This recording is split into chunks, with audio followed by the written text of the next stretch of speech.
Feliz noche para todos, 10:04 de la noche. Nos sumamos a esta transmisión, Yosmari Moreno y mi persona Alejandro Díaz Bonet, para llevarles a ustedes toda la información más relevante en materia internacional, pero también nacional. De inmediato iniciamos con las informaciones. Les comentamos, vamos a reponer para ustedes imágenes de la reunión de trabajo de la Presidenta de la República, Delcy Rodríguez, de apenas hace minutos, en la que se estudia el nuevo plan de patrullaje preventivo urbano y se revisa el esquema de alcabalas, algunos de los anuncios realizados el día de ayer por la jefa de Estado. Continúa la agenda de trabajo de la Presidenta de la República Bolivariana de Venezuela, Delcy Rodríguez, quien lidera una importante reunión en materia de seguridad ciudadana. Este lunes, la jefa del Estado venezolano dio a conocer que en los próximos días serán eliminadas las alcabalas policiales en las ciudades y en su lugar, para garantizar una seguridad integral, se reforzará el mecanismo de patrullaje. Esto con el objetivo de poner en marcha mecanismos eficaces, profesionales y respetuosos de los derechos de las personas. Se encuentran presentes en esta reunión el vicepresidente sectorial de Política, Seguridad Ciudadana y Paz y ministro del Poder Popular para Relaciones Interiores, Justicia y Paz, capitán Diosdado Cabello. El general en jefe Gustavo González López, ministro del Poder Popular para la Defensa. El mayor general Juan Ernesto Zulbarán Quintero, comandante general de la Guardia Nacional Bolivariana, y los comandantes de la Policía Nacional Bolivariana y del Comando Nacional Antiextorsión y Secuestro. El Ejecutivo Nacional ratifica su compromiso de transformar el modelo de seguridad hacia uno más cercano, eficiente y verdaderamente enfocado en la protección integral de las familias venezolanas, garantizando la paz, la tranquilidad y el libre tránsito del pueblo venezolano. También otro tema central son las mejoras para el sistema penitenciario. En este sentido, se trabaja en cooperación con el Comité Internacional de la Cruz Roja para revisar las condiciones de los centros de reclusión. Es la información que podemos compartir con ustedes a esta hora. Devolvemos el contacto. Adelante. Ahora revisamos información internacional. Una nueva masacre sacude Haití. Grupos armados asesinaron a 47 personas en la comuna agrícola de Kenskoff, al sur de Puerto Príncipe, provocando cientos de desplazados. Las bandas armadas atacaron a la población civil con incendios de viviendas y disparos. Los criminales también irrumpieron en una iglesia que albergaba a refugiados. Vecinos además denunciaron secuestros masivos ante la ausencia de fuerzas policiales. Los campesinos ya no aguantan más, solo necesitan seguridad. Perdí a 8 de mis familiares en este drama. Que el Estado Central resuelva este problema. No pertenezco a ningún bando. Quiero que el Estado Central nos garantice seguridad porque ya no podemos más. Demasiados campesinos mueren. No tenemos buena policía. Si la tuviéramos, estaríamos protegidos. Habrían desplegado un camión blindado aquí y se habría evitado. Las pandillas controlan más del 80% de Puerto Príncipe, capital del país, y continúan expandiendo su dominio hacia zonas periféricas con el bloqueo de rutas clave de suministros y generando terror en la población. Sabemos exactamente lo que está pasando. El pueblo de Haití está muriendo. El gobierno sabe que las pandillas son las responsables de todo el sufrimiento. Hacen sufrir a todos. Según datos de Naciones Unidas, en el último año más de 4.000 personas han fallecido y cerca de 2.000 han sido secuestradas por las pandillas, mientras la población exige respuestas urgentes ante la falta de seguridad en toda la nación. Y los hechos al sur de Puerto Príncipe son apenas un ejemplo de la agudización de la crisis de seguridad que vive Haití desde hace 5 años. Fue el 7 de julio de 2021 cuando fue asesinado el presidente del país, Jovenel Moïse, por un comando de mercenarios, y días después, el 20 de julio, Ariel Henry asume como primer ministro. El 14 de agosto, un terremoto de magnitud 7.2 dejó 2.200 muertos en el sur de Haití. En septiembre de 2022, las pandillas comienzan a controlar gran parte de la isla. En enero de 2023 concluyen los periodos constitucionales y surge el vacío político. Para octubre de ese año, el Consejo de Seguridad de Naciones Unidas aprueba la misión multinacional de seguridad apoyado por Kenia y otras 12 naciones. El 11 de marzo de 2024, Ariel Henry renuncia como primer ministro tras el descontrol por las pandillas. En abril de ese año se instala el Consejo de Transición. El 2 de octubre de 2025 concluyó el mandato de la misión multinacional sin lograr resultados. Pese a ello, la ONU renovó la intervención bajo el nombre de Fuerzas de Supresión. En julio de 2026 se anuncian las elecciones generales para el 13 de diciembre.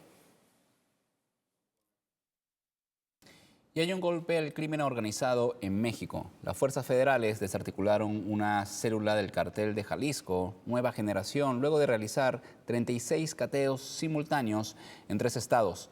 El secretario de Seguridad de México, Omar García Harfuch, informó la captura de 20 presuntos integrantes del grupo delictivo, que se suman a otras 12 detenciones en menos de una semana.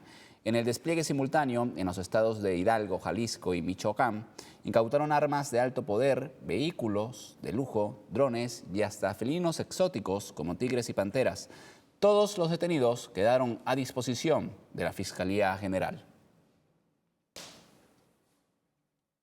Las empresas digitales Facebook y TikTok habrían fallado en eliminar contenido producido por grupos armados en Colombia, esto con el fin de reclutar menores de edad.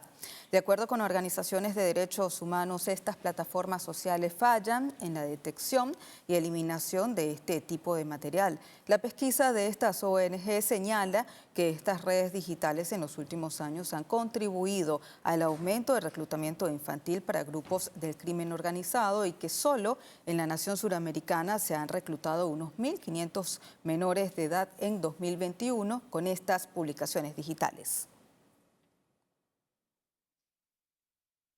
Y el Congreso brasileño reactiva el debate para reducir la edad de imputabilidad penal de 18 a 16 años. Una propuesta que enciende la campaña electoral centrada en la inseguridad. La iniciativa avanza en la Comisión de Constitución y Justicia de la Cámara de Diputados. Sectores conservadores buscan endurecer los castigos en delitos graves y argumentan que a los 16 años hay plena conciencia de las acciones. Sin embargo, la propuesta genera división. Por un lado, los defensores de derechos humanos afirman que encarcelar jóvenes no frena el delito y exigen priorizar la educación y la rehabilitación. El debate de fondo contrapone la efectividad de las medidas punitivas frente al sistema de reinserción social en jóvenes en situación de vulnerabilidad. El sentimiento de justicia e indignación es el mismo en todos los casos. Ante el mismo delito hay 2 tipos de trato y creo que los brasileños ya no quieren eso. En este sistema socioeducativo de Brasil tenemos una tasa de reincidencia de alrededor del 24%, según los últimos datos del gobierno federal. En cambio, en el sistema penitenciario la reincidencia supera el 40%, según el Ministerio de Justicia, y dependiendo del centro de detención puede superar el 60%. La justicia boliviana ordenó prisión preventiva para 2 nuevos sospechosos en el ataque a la abogada Nadia Beller, un atentado presuntamente planificado por su ex esposo, el argentino Fernando Crimedo. La Fiscalía busca determinar si los detenidos facilitaron la logística del hecho, aportando la motocicleta, la vestimenta y el arma de fuego empleadas por los ejecutores. Por este caso, Crimedo también permanece tras las rejas, imputado por feminicidio en grado de tentativa. La agresión ocurrió el pasado 17 de agosto en Santa Cruz de la Sierra, cuando 2 hombres disfrazados de repartidores le dispararon en repetidas ocasiones a la jurista. El caso judicial se convirtió en un escándalo político por la relación del periodista argentino y asesor comunicacional Fernando Crimedo con el poder político. Y en Perú, tras el paso de la tormenta Berta, que sacudió el centro y sur de la nación andina, el pasado fin de semana los ciudadanos reconstruyen sus viviendas. Entre escombros y pertenencias dañadas, los peruanos buscan restablecer sus hogares destruidos tras el paso del fenómeno con ráfagas de viento de hasta 40 kilómetros por hora. La provincia de Tacna fue la que sufrió graves afectaciones en viviendas e infraestructuras. En la playa Tres Cruces, los vientos volaron techos ligeros, cercos de esteras de madera y estructuras metálicas derribadas. El ventarrón así muy fuerte y el mío así ha afectado los módulos. Este módulo se ha caído, en el medio se ha volado el Eterní y todo se ha llenado de polvo. Sí, yo llegué a medianoche y ya estaba, no sé, no tenía ni esteras, no había nada. Todo estaba, mi cuarto, mi módulo, todo estaba en el techo del vecino. Tiene que rescatarlo todo lo que está y cercarlo, porque no había ni una estera levantada. Tratar lo que estamos haciendo es tapar la fachada como está, ¿no? Con lo que tengamos ahorita, porque prácticamente todo, como usted ve, está deshecho, está roto todito. Y Latinoamérica enfrenta una crisis hídrica. El acceso al agua potable es cada vez más difícil, por lo que la demanda de acciones urgentes para lograr una mayor cobertura del servicio. En el marco de la Semana Mundial del Agua revisamos la problemática.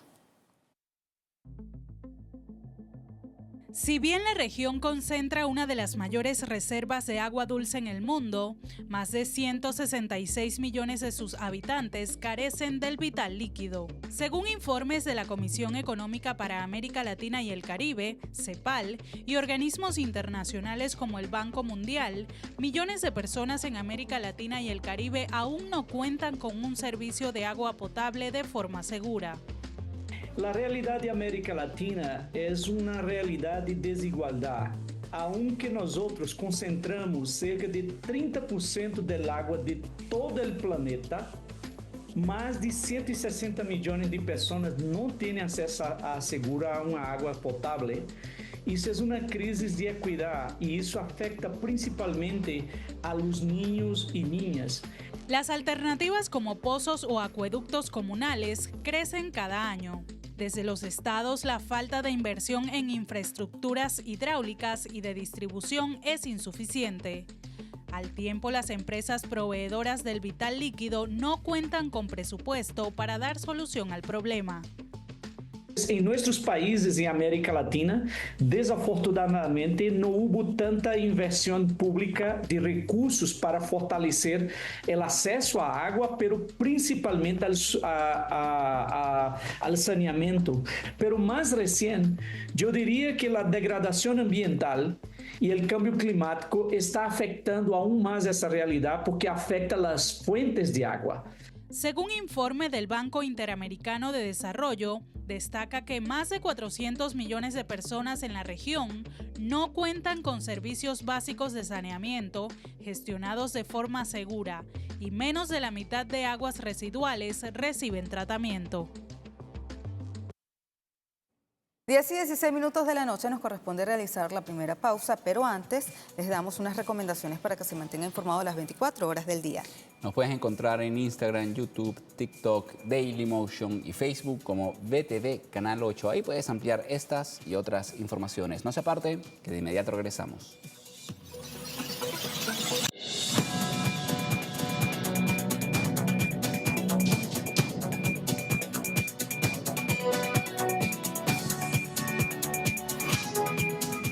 Gracias por continuar con nosotros. Seguimos revisando información internacional. En la última semana han muerto 46 civiles rusos debido a los ataques ucranianos contra objetivos civiles en Rusia. De acuerdo al embajador para misiones especiales de la Cancillería rusa, durante la última semana Kiev ha lanzado más de 7.000 municiones. En las imágenes estamos viendo las consecuencias del último de estos ataques. Se trata de una guardería privada ubicada en la región de Krasnodar, al este de Crimea, dañada por restos de dron. De acuerdo al cuartel general de emergencias, 12 personas resultaron heridas, mientras que la comisionada para los derechos de la infancia afirmó que 3 adolescentes entre 3 y 16 años murieron. El Ministerio de Defensa ruso informó que durante la noche del 24 de agosto interceptaron hasta 351 drones ucranianos sobre varias localidades. Y del otro lado de la frontera, o justo en ella, las Fuerzas Armadas rusas realizan ataques con drones kamikazes contra los puestos fronterizos entre Ucrania y Moldavia con el objetivo de bloquear las rutas de suministro militar de Kiev. El Kremlin también mantiene la ofensiva contra gasolineras y cisternas con combustibles en diferentes zonas cercanas al frente de batalla. La paz en Europa del Este parece un objetivo difícil de alcanzar. A más de 4 años de haberse iniciado el conflicto en Ucrania, las posiciones de Moscú y Kiev se mantienen irreconciliables en el campo de batalla y diplomático, mientras que uno mantiene la iniciativa en el plano bélico y se abre a procesos de diálogo, el otro enfrenta una presión interna por oponerse a aceptar la derrota y su aparato militar depende del financiamiento internacional.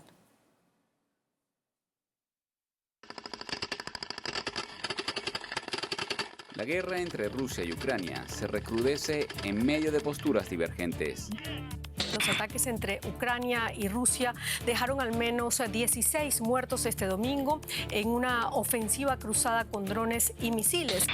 Desde el 24 de febrero de 2022 hasta mediados de 2026, se realizaron al menos 11 rondas de negociaciones formales entre Moscú y Kiev con diferentes mediadores. Pese a ello, las partes en conflicto no han logrado encontrar un punto en común para poner fin a la guerra. La posición ucraniana, liderada por Volodymyr Zelensky, se centra en la supervivencia del Estado actual, mientras que enfrenta una crisis política interna por escándalos de corrupción y una falta de credibilidad entre sus aliados europeos. Para nosotros es muy importante. Lo que es importante para nosotros es no perder nuestra asociación, no perder la confianza de los países europeos que han estado ayudando a Ucrania desde el inicio de esta guerra. Mientras que en las calles de Kiev, los ucranianos exigen al gobierno un diálogo nacional y el desarrollo de unas elecciones. Moscú, por su parte, reafirma el discurso sobre la desnazificación del régimen ucraniano como objetivo de la operación militar especial. Pero el problema es que la ideología neonazi es el fundamento de la estabilidad ucraniana hoy. Se está glorificando a personas que mataron a polacos, judíos y rusos por cientos de miles. Las autoridades ucranianas actuales han hecho del neonazismo el fundamento de su ideología estatal. Desde lejos, algunos líderes europeos confiesan que las conversaciones de paz les ha hecho perder el tiempo e insisten en poner todas las cartas sobre la guerra para profundizar la agresión contra Moscú. En otros temas, investigadores agrícolas y víveros locales de la República Democrática del Congo desarrollan nuevas plántulas de café capaces de reducir el tiempo de cosecha. Esta iniciativa se lleva a cabo en la provincia de Kivu Norte y representa un avance significativo para asegurar el sustento y acelerar los ingresos de los pequeños productores, en contraste con la variedad tradicional que pueden tardar años en producir su primera cosecha. El sector cafetero en este país es clave en la economía rural de la región. Sin embargo, atraviesa un escenario complejo. Primero, afronta las consecuencias del conflicto armado interno que ha provocado el desplazamiento masivo de miles de productores y el abandono de sus cultivos. Por otro lado, los cafetaleros también padecen de los efectos del cambio climático que dañan sus cultivos. Y les comentamos que una mujer en la India acaba de entrar en el libro de récord Guinness por tener el cabello más largo del mundo. Su asombrosa melena mide casi 3 metros de largo, una medida superior a la altura promedio de una habitación y que se arrastra por el suelo cuando la lleva suelta. Esta impresionante hazaña fue posible tras más de 10 años consecutivos sin cortarse el cabello, superando así el récord anterior que le pertenecía a una mujer en Ucrania. La ganadora asegura que mantener esa cabellera requiere una dedicación extrema. Pasa más de 2 horas diarias para lavar, secar y desenredar. También asegura que el secreto de su salud capilar reside en un aceite artesanal elaborado en casa a base de hierbas tradicionales.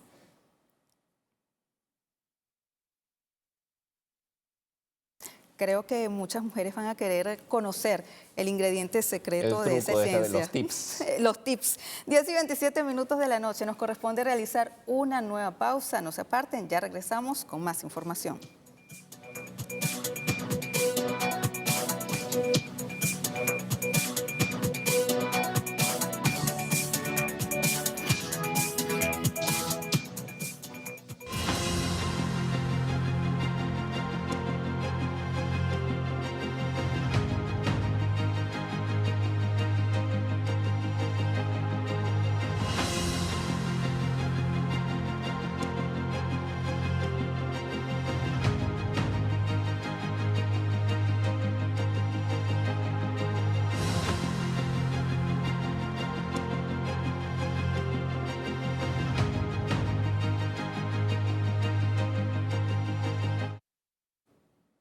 Gracias por seguir con nosotros, estos servidores Alejandro Díaz Bonet y Yosmari Moreno, cuando son las 10:34 de la noche. Y precisamente ese es el tema de hoy, la reforma de la ley contra la estafa inmobiliaria, que pasó a llamarse Ley de Promoción y Protección de la Construcción de Vivienda. Esta legislación, impulsada luego del doble sismo del pasado 24 de junio, tiene como objetivo promover y dinamizar la construcción de nuevas viviendas. Mediante un cambio de paradigma hacia la prevención, los mecanismos financieros y la incorporación del capital privado. Una reforma que además esté marcada dentro de la tercera fase del Plan Venezuela Renace, dedicada a la reconstrucción y adaptación de viviendas. Este será el tema que estaremos profundizando el día de hoy. Y de inmediato vamos a revisar algunos datos de la aprobación de la Ley de Promoción y Protección de la Construcción de Viviendas en el portal del Correo del Orinoco, que titula lo siguiente: Asamblea Nacional aprueba reforma Ley de Estafa Inmobiliaria para favorecer construcción de viviendas. El Parlamento venezolano aprobó este viernes en sesión extraordinaria la reforma de la Ley de Estafa Inmobiliaria, que cambió de nombre para contribuir a garantizar el derecho a una vivienda adecuada y segura, según el articulado que fue aprobado por unanimidad. Continúa la información. La nueva Ley de Promoción y Protección de la Construcción de Viviendas tiene 40 artículos, una disposición transitoria, una derogatoria y 2 disposiciones finales. Su objetivo es promover y desarrollar el sector inmobiliario y de la construcción, así como brindar protección integral a las personas en la adquisición de viviendas, en preventa y construcción, a los fines de garantizar el derecho a una vivienda adecuada en condiciones de seguridad jurídica, transparencia y viabilidad financiera. También se establece la base de cálculo para las viviendas, que debe incluir la sumatoria del valor actual del terreno, el costo total de la obra, incluyendo urbanismo, áreas accesorias, servicios y equipamiento urbano, los costos financieros por préstamos que reciba la constructora y el margen de utilidad, honorarios de promoción del desarrollador inmobiliario. Y el viernes fue aprobada por la Asamblea Nacional de Venezuela en segunda discusión la Ley de Promoción y Protección de la Construcción de Viviendas. Vamos a revivir a continuación el momento. Las honorables diputadas y los honorables diputados que estén a favor de aprobar la segunda discusión del proyecto de Ley de Promoción y Protección de la Construcción de Viviendas, sírvanse a manifestarlo con la señal de costumbre. Queda aprobado por unanimidad. En consecuencia, se declara sancionada la Ley de Promoción y Protección de la Construcción de Viviendas y se remite a la doctora Delcielodina Rodríguez Gómez, presidenta encargada de la República Bolivariana de Venezuela, a los fines de su promulgación. Gracias, diputadas y diputados. Esta es la ley número 11 aprobada en el primer periodo de sesiones entre el 5 de enero y el 15 de agosto de 2026. ¿Y cuáles son los objetivos de la Ley de Promoción y Protección de la Construcción de Viviendas? Impulsar la construcción, dinamizar el sector inmobiliario y acelerar las edificaciones de hogares adaptados a las necesidades actuales del país.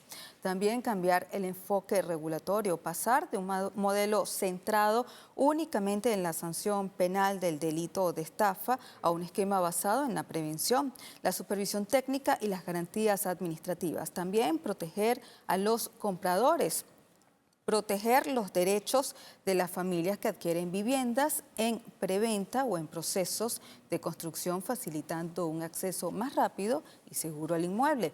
También incorporar alianzas y capital privado, es decir, fomentar la participación de inversionistas y constructoras privadas en el desarrollo habitacional.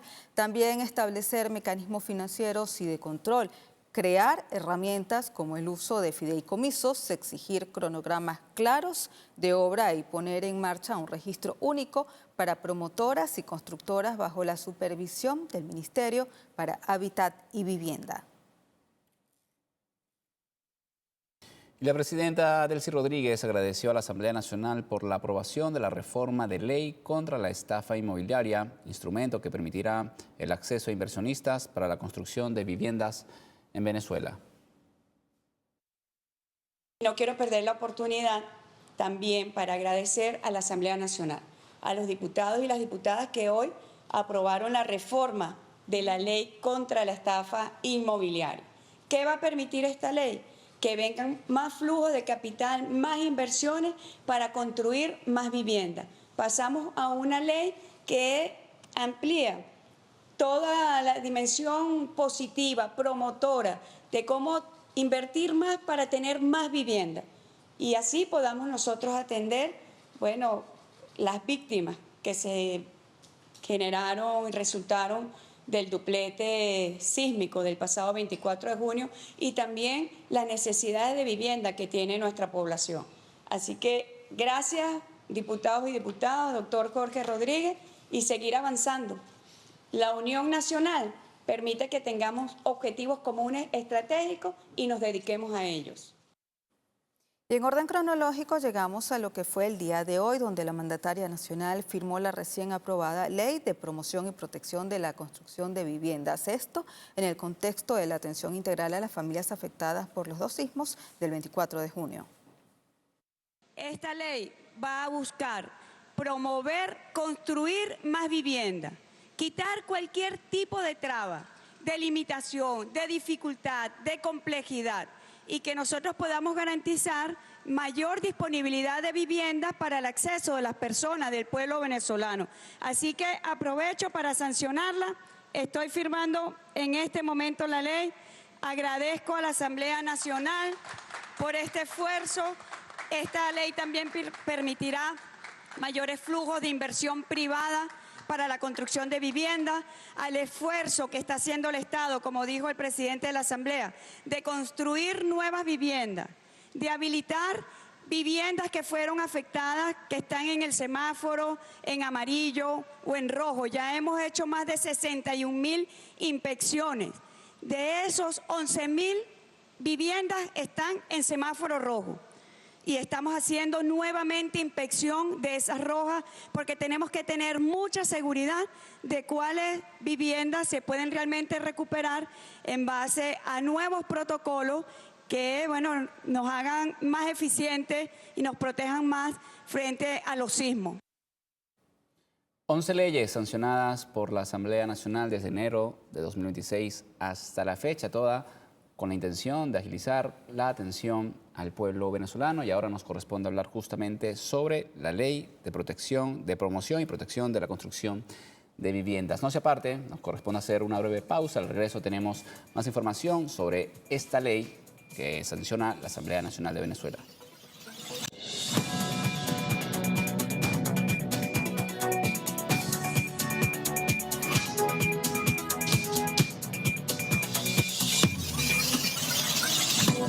Recibimos la muy importante noticia el viernes de la aprobación en segunda discusión de la Ley Especial de Arrendamiento de Vivienda.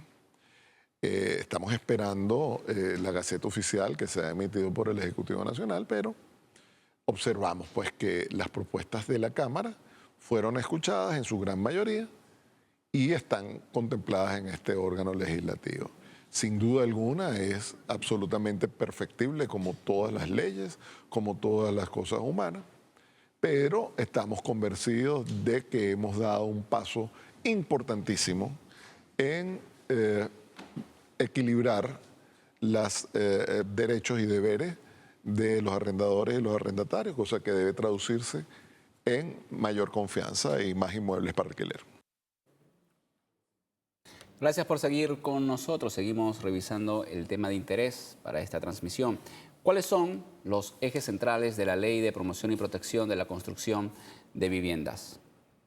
En primer lugar, la protección financiera del comprador mediante fideicomisos, desembolsos controlados, prohibición de rescisión unilateral. Está la celeridad y regulación técnica, celeridad y optimización de trámites y garantía de servicios. Régimen sancionatorio que penaliza severamente la ausencia de permisos, la omisión de los fideicomisos obligatorios y las ofertas o ventas de inmueble. 10:47 de la noche. Ya hicimos un repaso por diferentes áreas que nos permiten dar inicio al tema de análisis del día de hoy. Estos son los 3 ejes principales de la Ley de Promoción y Protección de la Construcción de Viviendas. Y para profundizar en todos los elementos que contempla la reforma, estamos en el estudio con la abogada Alexandra Fuentes, especialista en Derecho Privado y Derecho Internacional Económico. Gracias por estar con nosotros, abogada. Lo primero que llama la atención de esta ley es que cambió radicalmente su nombre, dejó de ser la Ley contra la Estafa Inmobiliaria para convertirse en la Ley de Promoción y Protección de la Construcción de Viviendas. Desde su perspectiva de abogada, ¿qué significa justamente este cambio de paradigma? Bueno, en principio muy buenas noches, gracias por la invitación. Lo que se cambia es la terminología. Anteriormente se veía la discusión de la ley de estafa inmobiliaria a raíz de la necesidad social que ocurría para ese momento, es decir, para el 2012. Había una necesidad social importante de regularizar las viviendas porque eran producto pues, de situaciones irregulares en cuanto al acceso a la vivienda y la construcción de la vivienda. En este momento no estamos en presencia ya de esa situación social como tal, sino que da un paso adelante hacia la protección y la garantía de la vivienda. En este caso, hay una interrelación entre el Estado, la construcción y la persona. Entonces, ya no estaríamos hablando de una terminología tan ruda como es la estafa inmobiliaria, que recordemos que esta terminología representa delito, y estamos pasando ahora a una interrelación un poco más social donde hay armonía entre estos 3 factores. Como dije, el Estado, la construcción y en este caso la persona o el interesado social. ¿Qué diferencia hay entre esta ley y la anterior? Bueno, en principio la ley, estas se complementan en realidad, ¿ok? Tienen algunas diferencias en cuanto al texto, pero básicamente la gran diferencia que tiene ahora en esta nueva regulación es esa apertura, es decir, la facilidad que tiene ahora la construcción en poder adquirir el inmueble, en poder construirlo ahora a través de diferentes formas de financiamiento, la constitución de fideicomiso, la constitución de pólizas de cauciones o pólizas de fiel cumplimiento, y en fin, darle ahora una mayor apertura a lo que corresponde a la construcción para que la persona a su vez genere confianza para adquirir ese inmueble, cosa que hasta el momento pues se había visto un poco mermada, menguada. ¿Por qué? Porque no habían las condiciones necesarias ni para la construcción ni tampoco para la adquisición de vivienda. Entonces esto se está generando, es una nueva dinámica que se está generando a partir de ahora para que tanto quienes construyen como quienes desean adquirir la vivienda ahora por supuesto tengan mayores facilidades. Y, por ejemplo, ¿cuáles serían los artículos que efectivamente le da mayor confianza al que construye, al que adquiere la vivienda y a los inversionistas para finalmente proceder a construir en Venezuela? De ahí depende la modificación, es decir, ahí es donde están sustancialmente, son aproximadamente el artículo 12, 8, 7, en sí, hay toda una regulación. Estos lo que hacen, a lo sumo, es quitar estas partes, ¿verdad?, que hacían demasiado punitivo. ¿Qué es lo que significa punitivo? Que lo hacía excesivamente sancionatorio o restrictivo. Y entonces le da ahora la apertura a eso, ¿verdad? Entonces, esta nueva regulación le quita toda esta parte que es un poco sancionatoria, punitiva, y ahora le da una apertura mucho más social, por supuesto, mucho más abierta para lo del tema del financiamiento. Recordemos que la constructora lo que le interesa en este punto es un financiamiento, la posibilidad de que pueda iniciar la obra, terminarla y además entregarla. Y por supuesto, el beneficiario final, que es el optante. ¿Quién es el optante? Por supuesto, la persona que quiere adquirir la vivienda. La Presidenta de la República en diferentes oportunidades ha hablado de la necesidad urgente como gobierno bolivariano de atender a las personas afectadas por el doble sismo. Recordemos que el 24 de junio son 7 los estados que se vieron afectados. En este caso, esta ley busca precisamente darle tranquilidad a esas personas para que puedan tanto adquirir su vivienda desde un marco legal que le diga que puede comprar con confianza. Por supuesto. De hecho, todo esto es una dinámica compleja. Nosotros recordaremos que empezamos con la ley de modificación de los alquileres en caso de vivienda, ¿verdad? Esta es una forma, el primer paso. ¿ok? Y el segundo paso, entonces, es darle la posibilidad a las personas que adquieran también la vivienda. Es decir, todo este conglomerado de normas que se están sacando es porque responden a una necesidad social y nace justamente de la problemática que ocurrió con el sismo. Hay demasiadas personas que necesitan la vivienda y el Estado, como garante justamente de los derechos de las personas, el derecho a la vivienda, que es un derecho constitucional, el derecho a otros beneficios, pues por supuesto tiene que buscar la manera de hacerle llegar a la persona, al interesado, la vivienda. Entonces es ahí donde entra la modificación de la norma. Recordemos que las normas tienen exclusivamente un carácter social, por eso existen las leyes. Entonces, al tener un carácter social, se amerita la modificación y adecuación a los tiempos que son necesarios. Entonces, viendo esto, hay que facilitar las formas, hay que facilitar las maneras en cómo se adquiere la vivienda. Y es así que nace esta modificación de la norma, por supuesto, mucho más amplia. Eso tiene que ver justamente con lo de cuando se retrasa una obra, cómo impacta al comprador, o cómo hacer para equilibrar justamente esas fuerzas para que el comprador no salga afectado. Anteriormente con la ley había un tiempo muy corto establecido, ¿verdad?, con el tema de la finalización de la obra. 24 meses es lo que establecía la anterior norma en cuanto a la finalización de las obras. Sin embargo, hay obras que, pues, por supuesto, por su infraestructura, arquitectura, diseño, pueden llevar mucho más tiempo. También hay cosas medioambientales también, ¿no? Lluvias o... Por supuesto, es que hay demasiados elementos. Pueden ser los elementos constructivos, pueden ser elementos de permisología que también pueden tardar, pueden ser elementos de modificación, incluso de financiamiento, porque recordemos que no todas las obras consumen el mismo costo. Incluso los países donde tienen una economía un poco más estable, pues incluso se lleva un poco más de presupuesto del que está pactado. Entonces, aquí lo que se está buscando es darle ese permiso, es decir, extender el tiempo de la construcción en los casos en los que sea necesario y, por supuesto, lo más importante que es que tiene que estar consensuado entre las partes. Es decir, no hay una modificación arbitraria, tampoco es que hay y se inventan aumentos de costos, sino que todo esto tiene que estar regularizado y controlado. Es ahí donde entonces se aplica lo que es la Dirección General, ¿verdad?, para esta supervisión de vivienda y hábitat, que lo que ahora, en vez de tener una participación un poco sancionatoria o punitiva, que es lo que tenía hasta el momento, ahora lo que va a tener es una actividad un poco más contralora, supervisarla, que se adecue, que cumpla con todas las formalidades de ley, que cumpla con todos los requisitos a nivel jurídico y reglamentarios. Todo esto para adquirir la vivienda.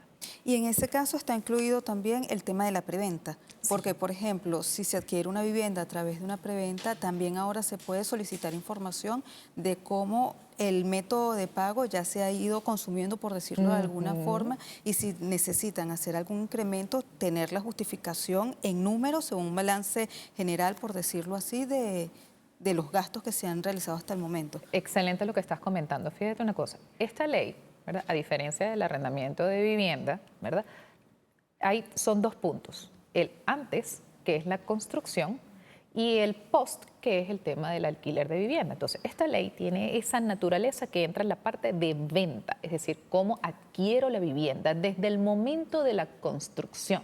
Y luego entra la ley de arrendamiento, que es cuando ya existe la vivienda, ¿verdad? Entonces, son dos modalidades distintas. Pero al inicio de esta ley, ¿verdad?, la preventa forma parte de la adquisición del inmueble, por supuesto. Es decir, no todos los constructores inician la obra y pensando que cuando la terminen es que la van a vender, ¿verdad? Ya cuando empiezan la obra necesitan el financiamiento. ¿Cómo se quiere ese financiamiento? A través de la preventa, ¿verdad?, a través de la adquisición de fondos que la persona entrega al interesado, ¿verdad?, y con eso va pagando la vivienda. ¿Okay? A diferencia de lo anterior, ahorita estamos viendo que se tienen que ir haciendo aportes que van a ser supervisados, los costos van a estar debidamente anclados y también van a estar delimitados, y en los casos en los que haya modificación van a ser objeto, pues por supuesto, de supervisión, disculpe, y por supuesto va a tener toda una evolución en cuanto a decir, hay una progresión de la vivienda. ¿Cuál es la finalidad última? Que tengas la vivienda, ¿verdad? Entonces, ese es el objetivo fundamental. Si nosotros hasta ahora estamos aplicando una nueva modalidad para la adquisición de vivienda, por supuesto, el fin último tiene que ser la adquisición de vivienda a través de todo este conglomerado que ahora se está abriendo. Entonces tenemos, por ejemplo, los temas de la preventa, ¿verdad?, que es una forma de adquisición de recursos, por supuesto, y tenemos los fideicomisos de entidades bancarias o de cualesquiera, las pólizas de fiel cumplimiento, los seguros. Entonces vemos que no es solo ya la banca la que participa, sino que ahora participa todo ente de financiamiento, incluso la propia autofinanciamiento que pudiese tener, ¿ok? No todas las constructoras tienen suficiente músculo para poderlo abordar, pero entonces ahora se abre todas las formalidades necesarias, ¿verdad?, para que se pueda construir y terminar la vivienda, y por supuesto el procedimiento legal reglamentario en el caso del registro y la notaría, que esto ahora es importantísimo porque ahora va a tener también una exención en el caso de aranceles para el tema de los registros, ¿ok? Pero en aplicación a la construcción, ¿ok? Esos son temas un poco más amplios, se van a ir desarrollando, por supuesto, con la actividad que vamos a ir viendo, pero sí van a haber entonces en este caso beneficios y por supuesto a nivel reglamentario, notarial y registral. Nos gustaría que nos hable también del incumplimiento, pero lo vamos a hacer a la vuelta porque nos corresponde realizar una pausa, 10:57 de la noche. Estamos conversando con la doctora Alexandra Fuentes, abogada especialista en Derecho Público, Derecho Procesal y Derecho Internacional Económico. No se aparten, ya regresamos con más.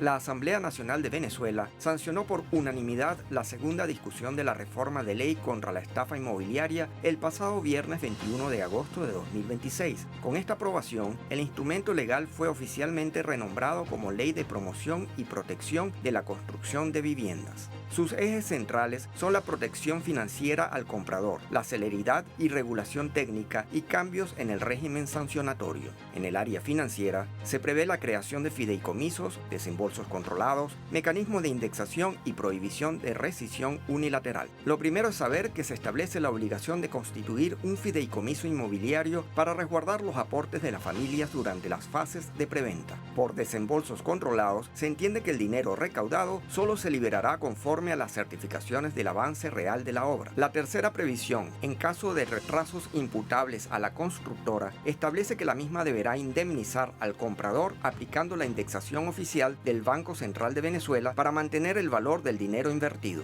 La prohibición de rescisión unilateral significa que las promotoras o constructoras no podrán cancelar los contratos de forma unilateral. La celeridad y regulación técnica se refiere a la optimización de trámites y garantía de servicio. La optimización de trámites implica que se fijan plazos estrictos para agilizar las variables urbanas, la aprobación de proyectos y los trámites de catastro con el fin de destrabar nuevos desarrollos habitacionales.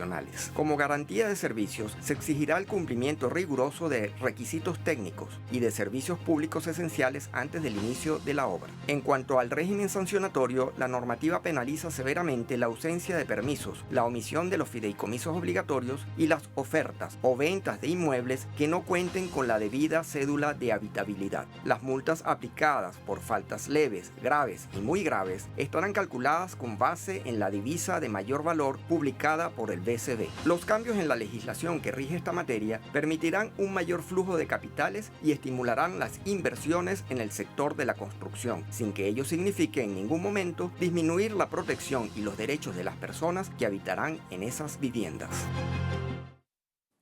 Y en el marco de la discusión sobre la Ley de Promoción y Protección de la Construcción de Vivienda, las autoridades endurecen las medidas disciplinarias. Una de las sanciones más graves contempladas en la norma penaliza de forma severa la mala utilización de los fondos destinados a estos proyectos. Para ofrecer más detalles al respecto, escuchemos al diputado Rigel Serguet.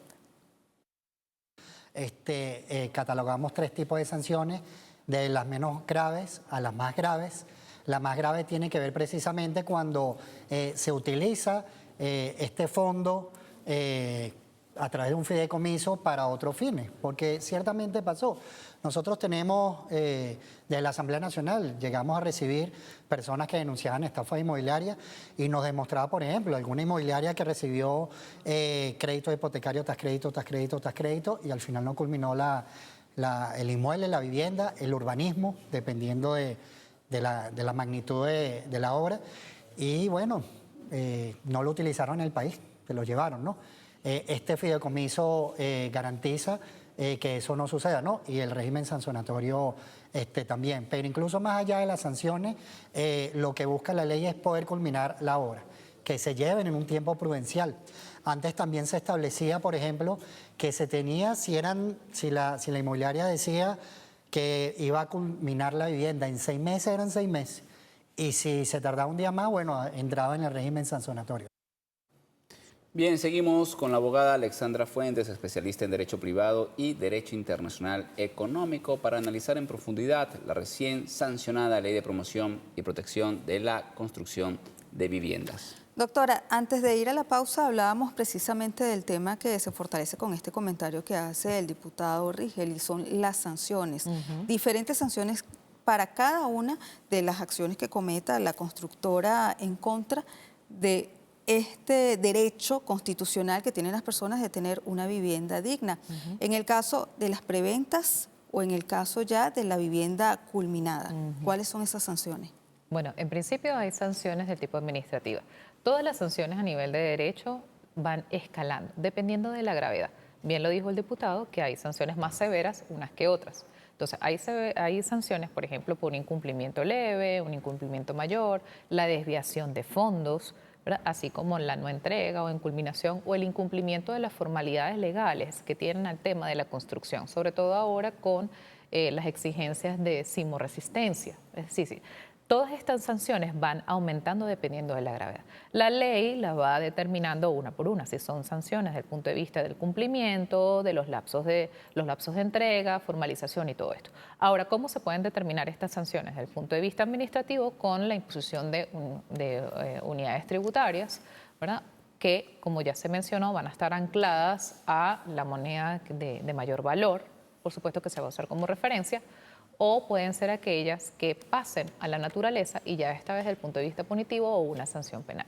Pero no es menos cierto que también, como mencionó el diputado, aquí lo que se está buscando es garantizar, asegurarse de alguna manera que la vivienda se cumpla. Entonces la sanción no tiene, eso es necesario separarlo, la sanción no tiene un fin de perseguir o de poner al constructor como un posible delincuente, no.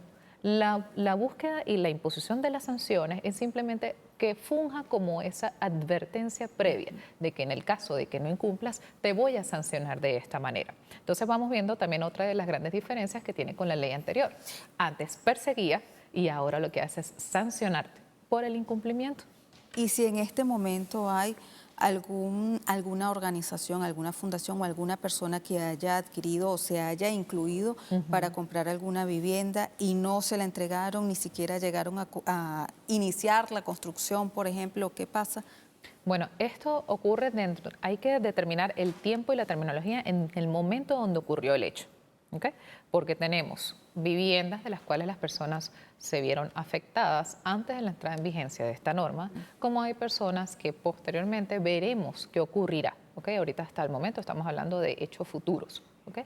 Entonces, para aquellas personas que hayan ocurrido previo a la entrada en vigencia de la ley, pues van a tener que acudir a la instancia, en este caso, competente, que tendría que ser el Ministerio Público, que les va a orientar con el tema de la vivienda, porque ahí sí estamos hablando técnicamente, dependiendo de cómo haya ocurrido el hecho, por supuesto, si se encausa o no dentro de la estafa inmobiliaria, dentro de lo que establece lo que es una estafa inmobiliaria. En el caso que no, entonces ya será otro marco regulatorio. Por eso es necesario que, dependiendo del caso, se haga el estudio o se haga la evaluación crítica. La mayoría de estos casos previos seguramente van a entrar como estafa inmobiliaria porque hay una afectación de naturaleza base, como es el acceso a la vivienda. Usted hizo un desembolso importante, esperó un tiempo importante y no recibió para nada lo que usted estaba esperando. Entonces, por naturaleza y por definición, quienes manejamos ya la terminología desde el punto de vista penal, podríamos estar hablando de una estafa inmobiliaria. Lo bueno de la ley que existía para el 2012 es que fue la primera que determinó estafa inmobiliaria ya como delito. Es decir, no era solamente el término de estafa, que lo podemos encontrar en el Código Penal, sino que ahora te determinaba estafa inmobiliaria. Que existe ese tipo de estafa, pues. Exactamente. Y ahora la mantiene pero bajo ciertas regulaciones. Ya no es lo que tú quieras es considerado estafa. No, Claro. la ley ya te define lo que es una estafa inmobiliaria y para eso tiene que encauzarse dentro de alguna de los supuestos que te establece la ley para que así proceda. Doctora, otro de los temas importantes es que según las normas internacionales, antes de la construcción de viviendas se debe cumplir con unos requisitos, unos procedimientos como la evaluación de suelos, estudios de impacto ambiental, estudios de vialidad y la certificación de disponibilidad de servicios, entre otros. ¿Qué requisitos son incorporados en esta nueva ley? En esta oportunidad ahora se amplía muchísimo y es excelente la manera incluso como se está haciendo la definición ahora de estos requisitos para la construcción. Tenemos que aclarar una cosa. Anteriormente también existían estos requisitos que son municipales y de ingeniería. Es decir, siempre se han mantenido. Lo que pasa es que había incumplimiento u omisión. Y también anteriormente existía que para poder construir era necesario la permisología completa. Pero volvemos al tema de que había una omisión, intencionada o no, de la manera que fuera. Entonces no se cumplían con todos estos parámetros. Ahora con esta nueva ley es obligatorio que tenga la certificación de toda la funcionalidad en este caso de la construcción para que tenga el permiso. ¿Cuáles son estos bases? Por supuesto, lo que es el estudio de suelos, que siempre ha tenido que ser importante. Aquí en Venezuela se hacían, por supuesto, muy buenos estudios de suelo. Se hacía con el tema de los materiales de construcción, la forma de construcción, la entrega de viviendas, materiales usados incluso dentro de la construcción, por supuesto el estudio sismorresistente, que ahora nos damos cuenta que Venezuela no es un país plano, sino que somos bastante sísmicos. Entonces ahora estamos dándole esa importancia que siempre debimos haberla tenido. Y por supuesto tenemos lo que es financiamientos, obras, entregas, en fin, toda esta permisología que ahora tiene que formar parte de ese documento integral para la construcción, para que se pueda realizar, la construcción, ahora tiene que integrarse. Lo aprueba la Dirección General y la Dirección General dice, cómo no, adelante, ¿verdad? Y pues por supuesto puede empezar a construir. Entre los requisitos siempre se habla del Registro Nacional de Contratista. ¿Qué diferencia hay entre este registro y el Registro Nacional de Constructoras, Contratistas, Productoras y Promotores de Vivienda? ¿Cuál es la diferencia? Hay una ampliación en el término, ¿ok? Pero aquí lo que se está asegurando es que en este registro, ¿verdad? Que en este caso de promotores de vivienda, todo esto, cumpla con todos los recaudos para poder acceder, ¿verdad?, a lo que es la venta o la construcción de estos inmuebles. Ahora seguramente se van a estar ampliando los que son los recaudos para la construcción y por supuesto para la promoción de las viviendas. Es interesante cómo ahora se está promoviendo incluso un poco más el término de la promoción o el tema del promotor de venta. Es decir, que ya no es solamente el constructor quien está allí y da la cara, sino toda la línea que participa en el momento desde la construcción hasta la adquisición de vivienda. Entonces, ¿quiénes son? Justamente ese intermediario, el constructor, el vendedor, el ingeniero. Es decir, ahora todos participan. ¿Por qué? Porque al final hay una necesidad que cubrir, que es una vivienda digna. Ese es un término que incluso es muy social, pero por supuesto es una vivienda digna que cumpla con todos los parámetros y por supuesto con la garantía del acceso a los servicios. Nosotros ahora tenemos que vivir en un país y estamos construyendo un país que se adecue, ¿verdad?, a todas nuestras necesidades y que cubra nuestras necesidades básicas. Luz, agua, electricidad, internet, todas esto. Entonces justamente ahora estas nuevas construcciones tienen que tener garantizado estos servicios, por supuesto, para que les den el permiso de construcción incluso. 11:12 de la noche, estamos conversando con Alexandra Fuentes, abogada, especialista en Derecho Privado y especialista en Derecho Internacional Económico. A nosotros nos corresponde hacer una breve pausa, pero no se aparte, de regreso seguiremos conversando con nuestra invitada sobre esta nueva ley sancionada por la Asamblea Nacional. No se aparte, que de inmediato regresamos.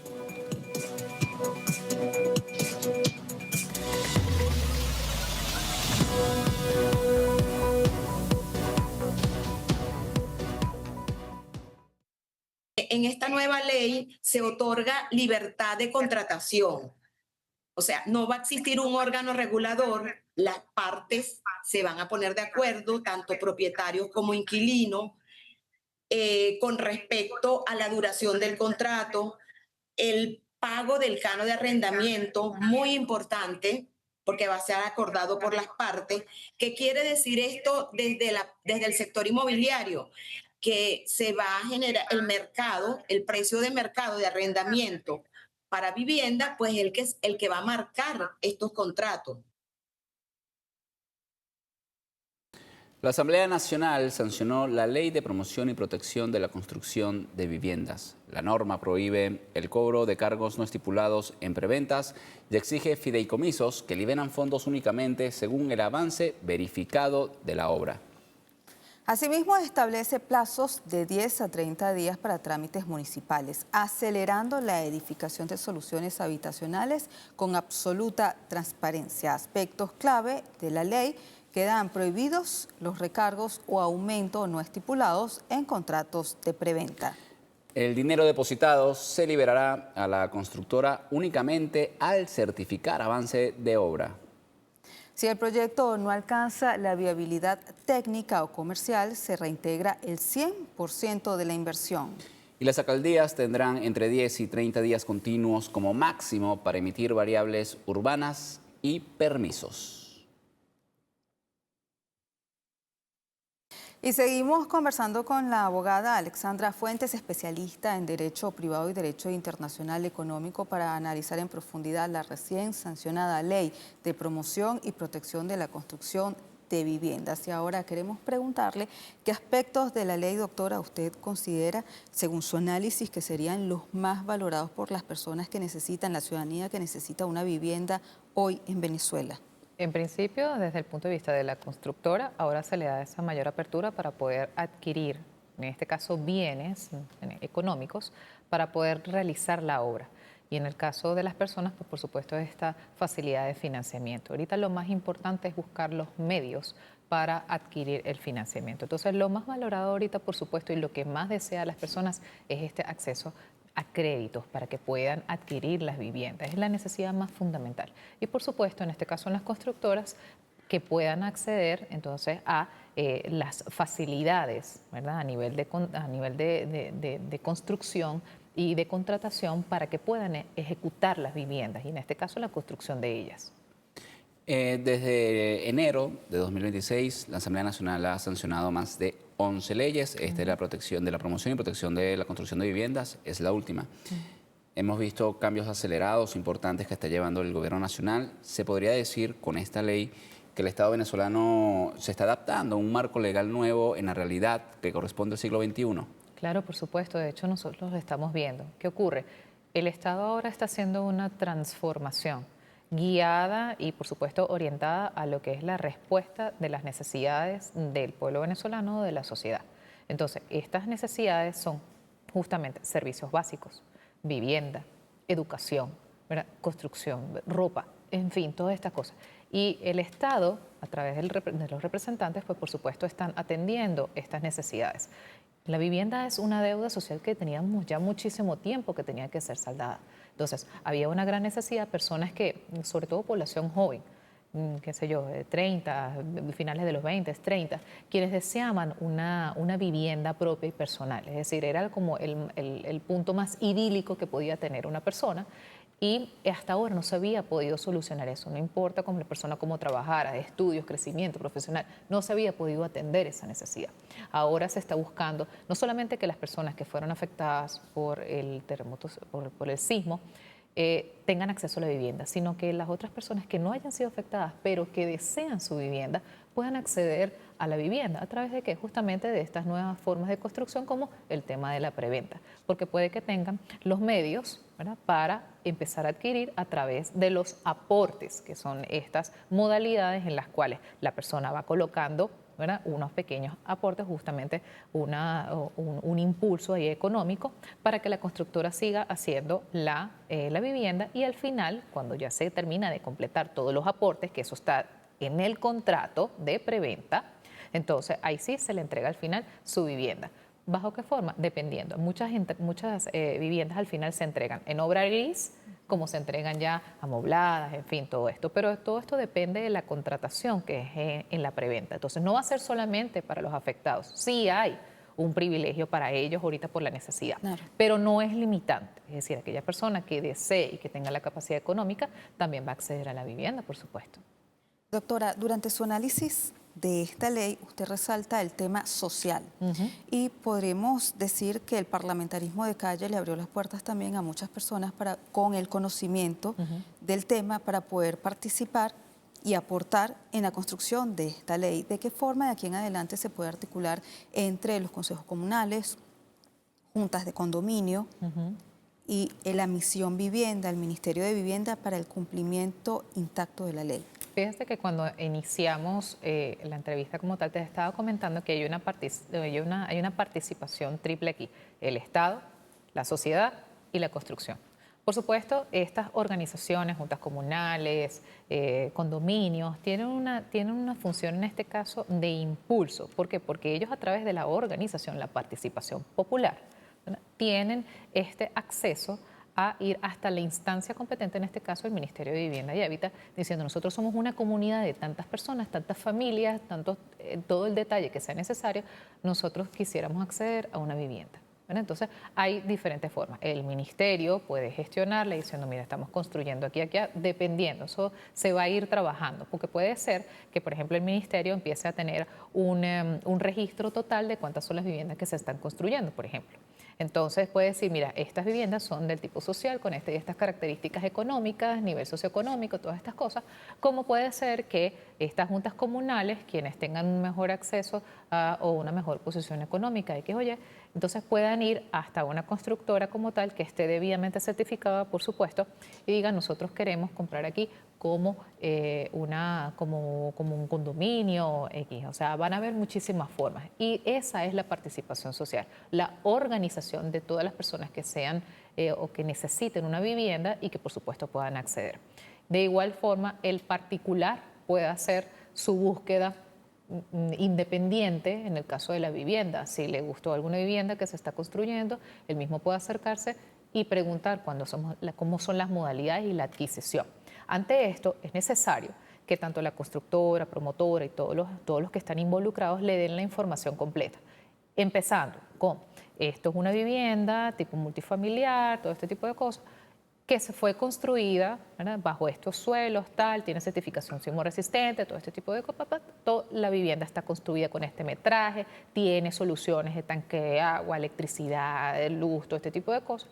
Y además de eso, tiene modalidades de financiamiento. Por ejemplo, y además de modelos de financiamiento, también tiene créditos y también usted va a poder adquirir temas de preventa, las modalidades de pago son esto. Es decir, esa es ahora lo que se busca con la formalización de la venta. Es decir, que cuando la persona vaya a adquirir, en este caso el inmueble, tenga toda la información a la mano. Y una información, lo más importante todavía, que sea verificable. No es solo como decir, no, mira, tiene permiso municipal y ficha catastral. No. Ahora es decir, tiene la información municipal, de ingeniería, Ministerio de Vivienda, Dirección General, todo este tipo de cosas, y eso genera confianza. Porque ¿qué es lo que estaba ocurriendo hasta ahora? Habíamos perdido la confianza, ¿verdad?, en la adquisición de vivienda.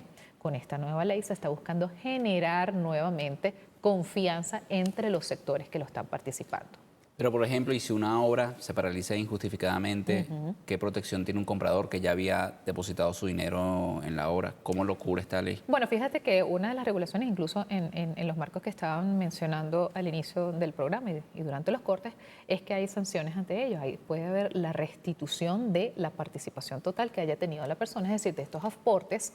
También, por supuesto, las sanciones por el incumplimiento de la obra, y también hay un tema que es el contralor, la parte contralora. Es decir, antes de llegar a esa parte que es el final más fatídico, que no es lo que se está buscando, claro, pues por supuesto hay un ente regulador o un ente supervisador que va a estar verificando. ¿Y es un ente privado o podría ser el Estado? No, en principio tiene que ser el Estado. Recuerden que el Estado siempre es garante de que haya un acceso a la vivienda. Entonces, en principio, sobre todo nosotros con nuestro sistema jurídico, el Estado es el garante justamente de este acceso a la vivienda. Entonces, genera, por supuesto, tiene el Ministerio de Vivienda y Hábitat tendrá su dirección general y él va a supervisar todo esto. Ahora, a menos de que el Ejecutivo decida lo contrario, que diga, no, te voy a dejar a un ente particular, que no creo que vaya a ocurrir, eso va a ser fiscalizado y supervisado por un ente. Y por supuesto las personas, porque ¿quién mejor que supervisa la obra que el principal interesado? El que ya puso su primer aporte, su segundo aporte. Ese va a estar todos los días ahí verificando que eso sea. Entonces, él también es un principal garante. Pero la ley garantiza que el contratista dé la información a la persona que está entregando su dinero, como dice Alejandro, depositando su dinero en esta preventa, por ejemplo, que estamos hablando. Y es uno de los elementos que te establece específicamente la ley. Para que tenga el permiso de construcción, tienes que haberme mostrado todo, que cumple con toda la permisología, que cumple con todos los requisitos, que tiene todas las garantías de que esa vivienda se va a terminar y que además tiene todas las garantías para la vivienda. Y en el caso de la presentación de las personas involucradas, como usted lo decía también hace minutos, debe existir entonces por parte de esa empresa de construcción una persona encargada de facilitar la información del proceso o la hoja de ruta a esas personas. Dependiendo de cómo se constituya, porque por ejemplo, si la constructora no tiene una promotora como tal, sino que ellos mismos se autogestionan con eso, pues ellos mismos tienen que presentar la información. La cosa es que la información siempre tiene que estar disponible para el interesado. No es que esto va a estar sectarizado en la promotora y esto aquí, no. La información tiene que estar desde el inicio. Incluso el ministerio tiene que tener el conocimiento de esto desde el inicio. ¿Por qué? Porque estamos hablando de algo tan elemental y básico como es la vivienda. Entonces, cualquier persona que ahora vaya a adquirir tiene que dársele todas las condiciones ante eso para ver si es de su gusto y de su agrado. Porque ahora también lo que se busca es que la persona pueda adquirir la vivienda y la adquiera con gracia, es decir, que ahora la disfrute. Mira, esto está bien bonito, me gusta aquí, me gusta la zona. ¿Es seguro? Por supuesto. Bueno, el tema de los seguros forma parte también de las formas de financiamiento, ¿ok? Recuerde que ya no es solamente los financiamientos en la parte bancaria, sino que ahora se dan las pólizas de fin cumplimiento, seguros, en fin, todo ese tipo de cosas para asegurar que haya nuevamente cumplimiento, finalización de la obra y entrega del inmueble. 11:30 de la noche, estamos conversando con Alexandra Fuentes, abogada, especialista en Derecho Privado y en Derecho Internacional Económico. Nos corresponde hacer una breve pausa, no se aparte, que de inmediato regresamos.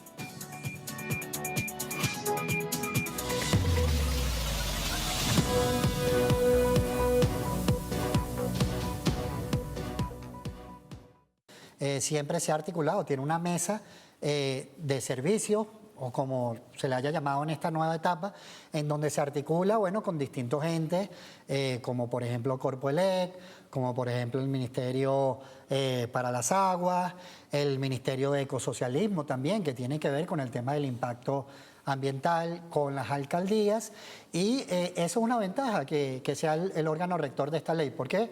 Bueno, porque una vez que estén registrados los constructores, los promotores, y se tenga la necesidad de avanzar ya en etapa constructiva o se haya tardado la revisión de alguno de los proyectos para aprobar algún tipo de servicio, entonces el Ministerio de Vivienda y Hábitat, bueno, puede servir como enlace. Yo soy incluso testigo de varias denuncias que han hecho de familias, principalmente en las grandes ciudades. Estoy hablando de la Gran Caracas, estoy hablando del estado Aragua, principalmente Maracay, estoy hablando de Valencia, donde hay personas que se han acercado diciendo, bueno, que hay una estafa inmobiliaria. Estoy hablando también de Barquisimeto, y a veces lo que le falta es un tema de servicio, solamente un transformador, y hay 20, 30, 40, 50 familias que no gozan del fruto de su trabajo, precisamente porque falta una conexión de algunos servicios, ¿no? Entonces, bueno, creemos con que esta ley, donde también ataca la burocracia, va a servir no solo para los nuevos proyectos, sino también para darle respuesta a esas familias que se quedaron a la mitad de poder ver hecho realidad un sueño como es el derecho a la vivienda. Y en la nueva ley de promoción y protección de la construcción de viviendas se incluye un artículo inspirado en el artículo 82 de la Constitución de la República Bolivariana de Venezuela, que dice lo siguiente. Toda persona tiene derecho a una vivienda adecuada, segura, cómoda, higiénica, con servicios básicos esenciales que incluyan un hábitat que humanice las relaciones familiares, vecinales y comunitarias. La satisfacción progresiva de este derecho es obligación compartida entre los ciudadanos y ciudadanas y el Estado en todos sus ámbitos. El Estado dará prioridad a las familias y garantizará los medios para que éstas y especialmente de escasos recursos puedan acceder a las políticas sociales y al crédito para la construcción, adquisición o ampliación de viviendas. Bien, y hablemos de plazos. La ley fija plazos máximos para que alcaldías y entes públicos otorguen permisos y factibilidades. Esto es una garantía para que los proyectos no se eternicen y las familias puedan acceder rápido a su vivienda. Doctora. Bueno, lo que pasa es que aquí lo que se está buscando en principio es que se den los permisos, es decir, la factibilidad de acceso a la vivienda. Por supuesto, se está tratando de erradicarlo del tema del exceso a lo mejor de burocracia y términos que están excesivamente largos. Entonces, al fijar términos, obliga en este caso a la institución pública o al organismo público a que pueda entregarlos en un tiempo, por supuesto, mucho más prudencial. Estamos hablando de 10 días, 15 días. Esto es maravillosísimo porque anteriormente pasaba un mes, 2 meses, 6 meses antes de la entrega de cualquier tipo de permiso. Entonces, ya lo que se está buscando es una regulación en un término que esté establecido y, por supuesto, en este caso se le pueda dar la aprobación necesaria. Y en el caso de que sea negado, pues en este caso la empresa haga las modificaciones a las que haya lugar y vuelva a presentarlo y vuelva a tener una respuesta por un tiempo y en un lapso breve. Bien, doctora, ahora una consulta sobre la participación de la banca privada. ¿Ya se puede considerar que deja de ser un espectador y ahora es un ser protagónico en la construcción de viviendas? Anteriormente la banca ya financiaba unas viviendas, ¿ok? Entonces había una cierta garantía anteriormente, ¿ok? Estamos hablando de tiempo pasado. Eso garantizaba que las viviendas pudieran ser entregadas en tiempo y en forma como habían sido establecidas, ya que los bancos iban, en este caso, por decirlo de forma coloquial, iban soltando el capital a medida que la constructora iba avanzando. Entonces, eso se fue quedando un poquito de lado, pero en esta oportunidad lo estamos retomando otra vez con una participación de la banca en el caso del financiamiento de las construcciones en los casos que aplique y también la banca como un participo principal con el tema de los créditos al acceso a la vivienda. Entonces, la constructora puede que tenga un financiamiento por parte de la banca, pero vemos que tiene otras modalidades de acceso, en este caso a los medios económicos, y la banca ahora está teniendo una participación importante con el tema de los créditos a la persona para que acceda, en este caso, a la vivienda. Por supuesto, reitero, va a haber un privilegio a las personas que hayan sido afectadas, por supuesto, ¿verdad? Porque ellas son las principales personas. Debemos entender que hay una necesidad social. Es importante darle vivienda a estas personas que actualmente se encuentran pues, en otras condiciones y, por supuesto, desean estar en un hogar donde puedan, por supuesto, desarrollar y seguir desarrollando la evolución de su familia. Entonces, a estas personas se les va a dar, por supuesto, un privilegio en el caso del acceso al crédito. Y en ese sentido, doctora, el día de ayer se cumplieron exactamente 2 meses de la tragedia que se vivió con el doble sismo del 24 de junio. ¿De qué forma se benefician, por decirlo de alguna manera, las personas afectadas que perdieron sus viviendas en ese doble terremoto que se vivió en Venezuela entre la banca y la ley? Fíjate que ahí es donde está la primera diferenciación. ¿Qué tipo de vivienda y cómo fue afectada? ¿Cuál es la certificación que tiene? Es decir, etiqueta verde, etiqueta amarilla, etiqueta roja. Entonces, toda esta evolución que se puede hacer con respecto a la vivienda. La persona necesita adecuaciones o reparaciones mayores, reparaciones menores. ¿Qué tipo de necesidad tiene esta comunidad? Y a raíz de eso, la banca va a evaluar cómo le puede dar el crédito, en este caso, a estas comunidades, bien sea para la reparación, modificación, reestructuración, ¿verdad? Pero aquellas en las que sencillamente se perdió la vivienda, entonces podrán tener el crédito, el acceso para la adquisición. Es ahí donde tenemos, como lo había comentado la presidenta encargada, lo del monto de los inmuebles que hayan sido perdidos. ¿verdad? Que van a tener que ser hasta $80.000 ya y después posteriores a los $100.000, ¿no? Entonces, todo esto va a haber una evolución y como vemos, la banca ahora va a tener una participación mucho más importante. Ahora va a estar más en primera línea con respecto al tema de los créditos. Y a su vez, ahora las constructoras van a tener una posición aún más participativa en el tema garante de la vivienda, porque ahora se van a estudiar, ¿verdad?, diferentes lugares en todo el país, ¿verdad?, porque nosotros también recordemos que necesitamos una mejor distribución de la población venezolana. Entonces, a raíz de eso, ahora las constructoras van a estudiar mejores suelos, es decir, que no en cualquier lugar se va a poder construir a partir de ahora.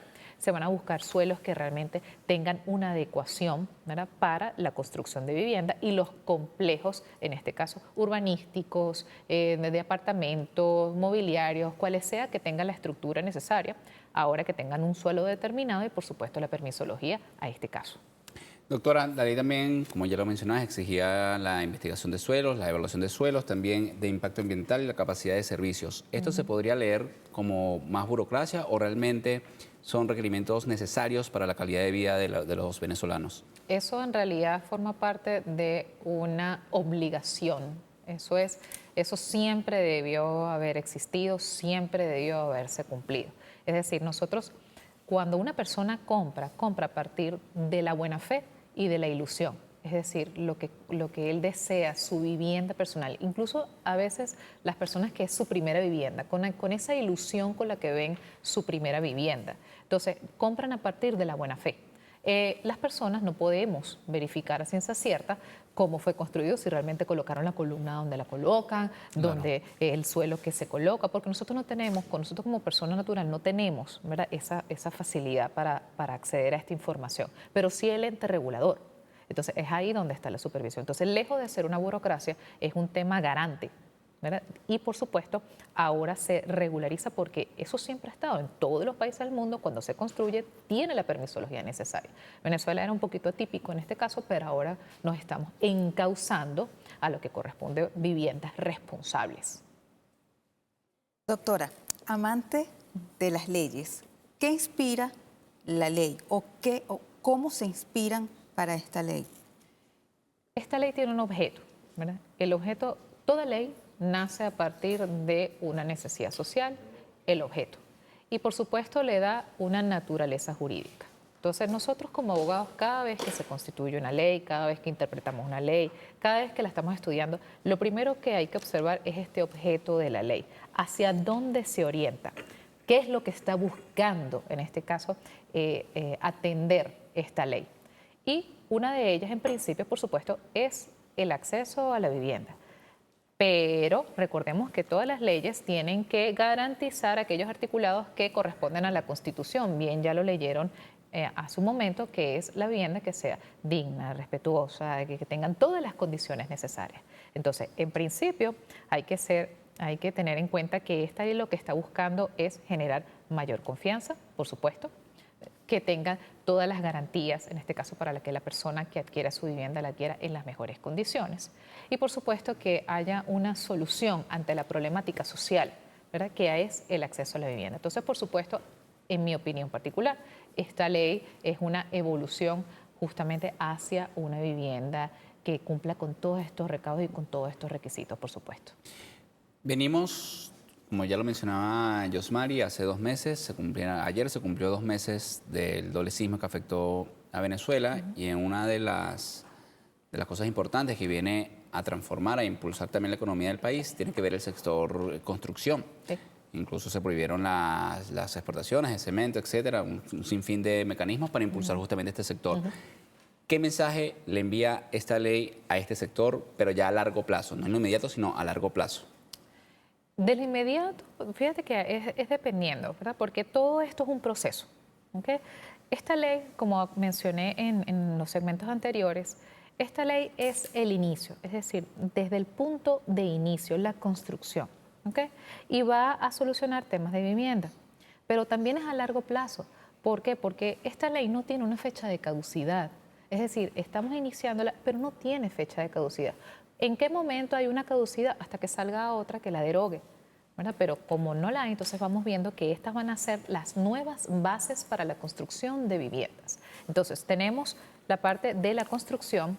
Y luego de que termine la construcción, entonces entra la ley de arrendamientos de vivienda. ¿Okay? Entonces como que se complementan las dos, por además. supuesto. Entonces, es por eso que se están generando estas leyes y se generan de manera consecutiva, porque se tiene que atender la modalidad desde el momento de la construcción hasta que se adquiere como vendedor o comprador y también cuando se adquiere como inquilino. Entonces ya vamos viendo que en realidad es todo un conglomerado. Claro. El Estado ha estado viniendo solucionando la problemática desde el punto de vista de un conglomerado. La vivienda no es solamente la compra, venta, no, claro. Es también el alquiler, las posibilidades de alquiler, habitaciones, servicios, en fin, todo esto. Entonces, empezamos desde el punto de inicio, que es la construcción, y podemos terminar al final con un alquiler, pero ese alquiler al final se puede convertir en una venta. Significa que volvemos al punto de inicio y conectamos entonces ahora con esta ley nuevamente.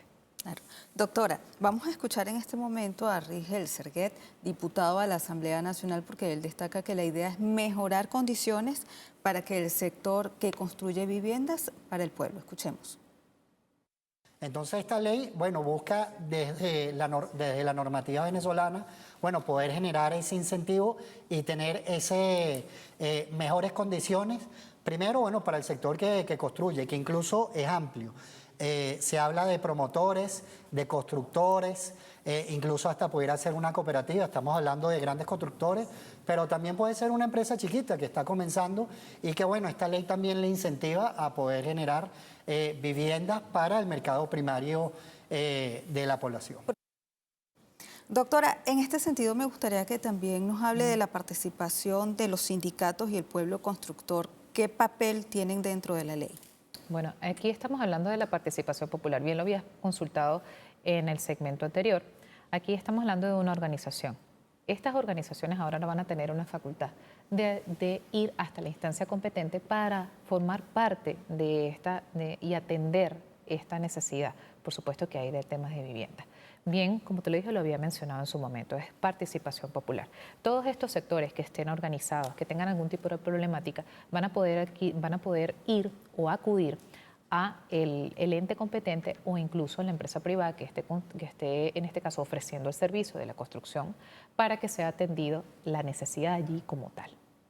Y ya para cerrar, que nos quedan pocos minutos, estamos conversando para las personas que nos sintonizan o se conectaron tarde a la transmisión de Venezolana en Televisión con Alexandra Fuentes, abogada especialista en Derecho Privado y especialista en Derecho Internacional Económico, hablando sobre la nueva ley sancionada de promoción y protección de la construcción de viviendas. Estamos analizando las implicaciones con la abogada.